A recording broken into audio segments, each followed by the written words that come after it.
The Brutally Delicious Podcast.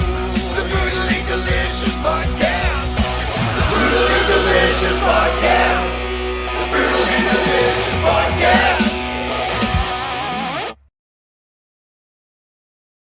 What's up, everybody? This is Dark Macek with Brutally Delicious, coming at you with a review of Klank's brand new album, Between Unholy and Divine, Volume 2. So, the head of Brutally Delicious, Bruce, reached out to me and asked whether I'd be interested in doing an industrial metal review. If you've ever heard any of my reviews before, they're primarily symphonic metal, power metal, thrash metal, or like old school traditional metal.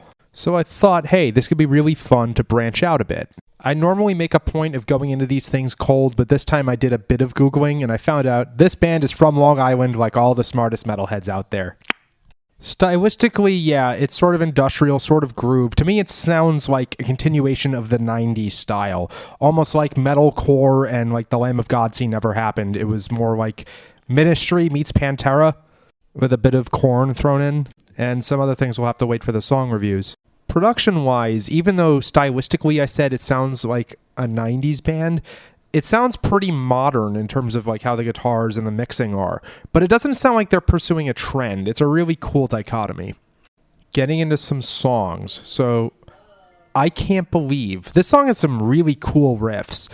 One of the chorus riffs to me actually sounded like Black Sabbath in a way. It's not what I would have expected from something this high tempo and industrial. The vocals were certainly not Ozzy or Dio style. Those were more typical industrial, at least what I've heard of the genre. But for someone like me who's not terribly acquainted with industrial/groove, as this is called, there's a good crossover appeal. I get the feeling that fans of the band are going to hate me for praising this one because it's probably the one that's least like the genre. People who are getting into Megadeth probably like Symphony of Destruction a lot, whereas that's one I'm fucking sick of and have been for 15 years. But it's the same concept here, and I think it is always good to have that song that can get people that are not always interested in the genre into the band. On a similar note, the song Never Thought. I really liked this one. I thought there was good songwriting here and that it was a great song first, not an industrial song first. There were definitely elements of the band's style there, but at the core of it, it was just a good, kind of poppy song. The song Owe You Nothing. There was some really good riffing here again. More of that crossover appeal to a classic metal nerd like me. When I was a teenager, I usually was averse to getting into what at the time was modern metal. In a nutshell, I thought it was more about scaring people than it was about writing songs. So although I was not always averse to industrial metal, it kind of got lumped in with a lot of that scene. And a lot of these songs helped bring me out of that rut. Again, I can just hear the hardcore fans of this band getting upset and thinking that this is sellout. But how many of you actually would have known Metallica if not for Enter Sandman? Lastly, the song Like a Shot. I almost want to compare this song to Dragula or Super Beast by Rob Zombie. It's definitely metal, but it could be played at a nightclub. And this is a different kind of vibe than like Amaranth.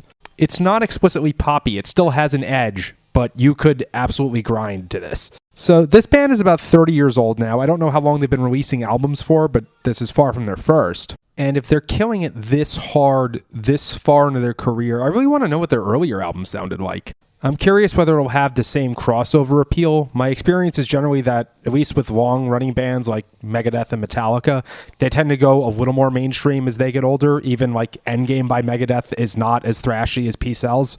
But maybe having heard these songs, the older stuff will be unlocked. It's like easing into it. To remind everyone, I am not a big fan of industrial metal, nor of groove metal, but this album had a lot for me. Rock on, guys.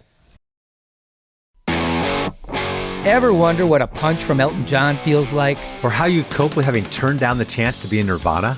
Or what signal Keith Richards gives when he wants you to get the hell out of his hotel room? Fans of Too Much Effing Perspective don't have to wonder, because they've heard these exact stories and a jillion others on our podcast.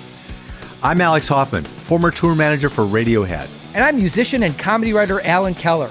On the TMEP show, we get guests like Nancy Wilson from Heart, Jeremiah Frates from the Lumineers, and Modern Family's Julie Bowen to tell us things they may have only shared with their therapist, clergy, or a TMZ stringer. So join us on Too Much Effing Perspective. That's EFFING Perspective. The only podcast you crank up to 11.